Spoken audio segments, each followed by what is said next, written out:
Today I'm going to start off with an impression of Elvis Presley.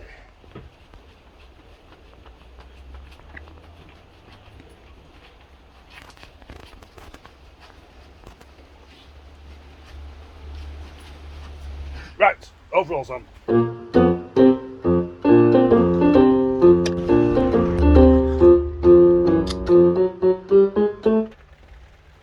Can you guess what job? No, I'm not going to ask you to guess, because even if you did guess, I wouldn't know what your guess was. So that's a rather silly thing to ask. Inside the partially stripped out Rover BMW 3 Series 75, I have a job to do, and that is removing the fuel pumps.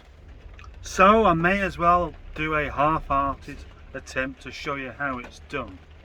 Underneath the back seat, which isn't present in this car, we find these two bent circle things, and you have to take these off, and beneath there is the fuel pump.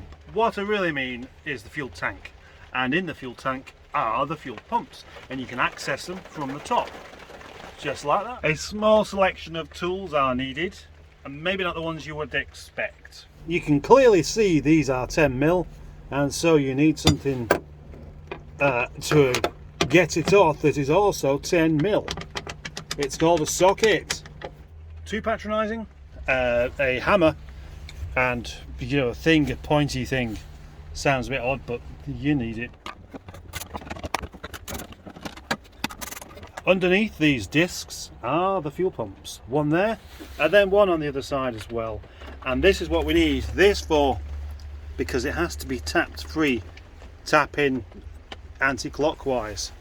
And they're always quite stiff, much stiffer than you would imagine. But now I've taken this off, I've come to the bottom of a rather unusual mystery. When I say mystery, it wasn't really mystery, it's just a smell of petrol. This one is already undone, so that's not actually fitting properly. That's the fuel pumps out of the way and out of the tank. And I very generously didn't really show much about how to do it. But now that fuel pump has been replaced by one out of a Vauxhall Corsa. Hooked up to a battery and then into this container there. With fuel being in high demand at the moment, that's actually quite a useful thing to do. It's running out already. My next job is to remove some outer door handles on this MG ZT.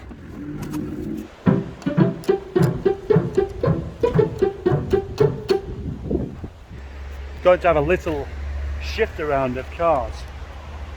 That one, Project John, is going round the back, and what's the other one called? And this car's going up there, ready for some work. Can't remember what that car's called. What's it called? What's it called? Come on. Here we go. I've got a seat in it, but it's just not strapped down. So it's safe for the yard, put it that way. Probably not safe for the road. But then, you know what is. Now I wanted to use and leave the engine running on this car to jump start that red one over there, but it's got the typical R40 issue of this handbrake on and it moves all by itself. The plan was to jump start this car, whose name I've forgotten, with Project John, but this battery isn't quite strong enough, and now this car won't start either. So good old reliable Project Steve has got to come to the rescue. Roger! Roger is here. Roger is here to stay.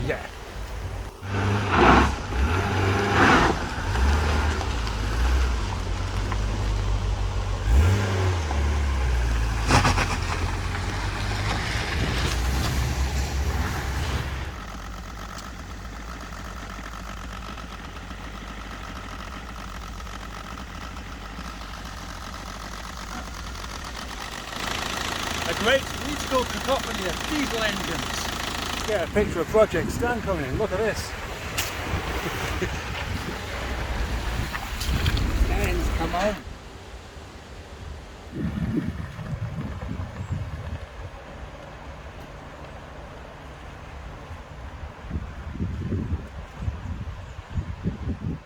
Reading glasses. They're not much use when they're getting wet.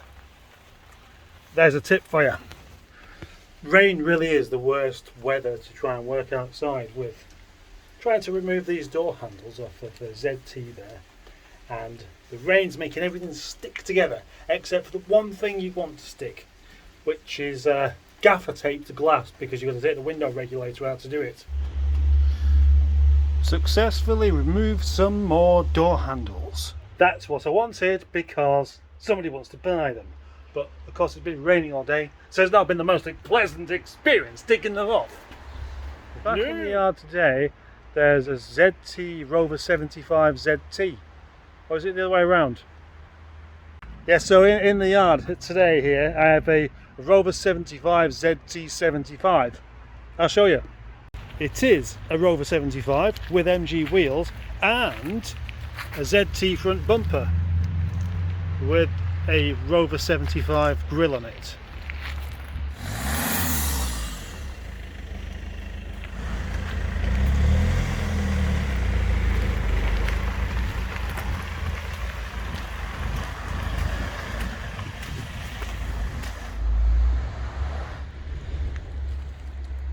I'm going home now, and it's just occurred to me that I haven't bothered to explain barely anything I've been doing today. I've just been doing it instead.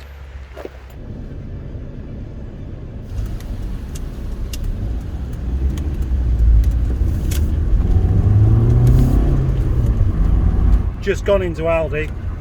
Honestly, I think I go shopping every day just to increase my blood pressure.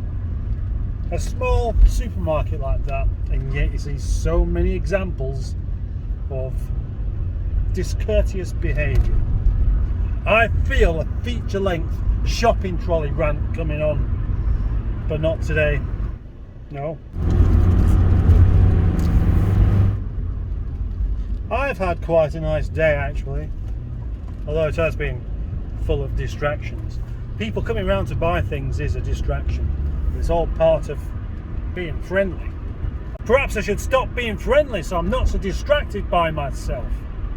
Perhaps not. Food's a distraction. The rain is a real distraction.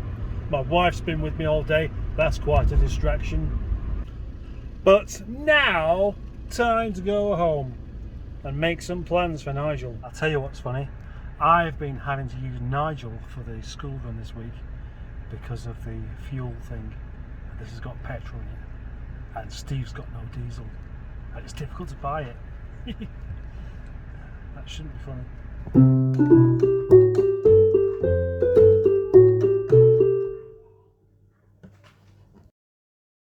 Hank,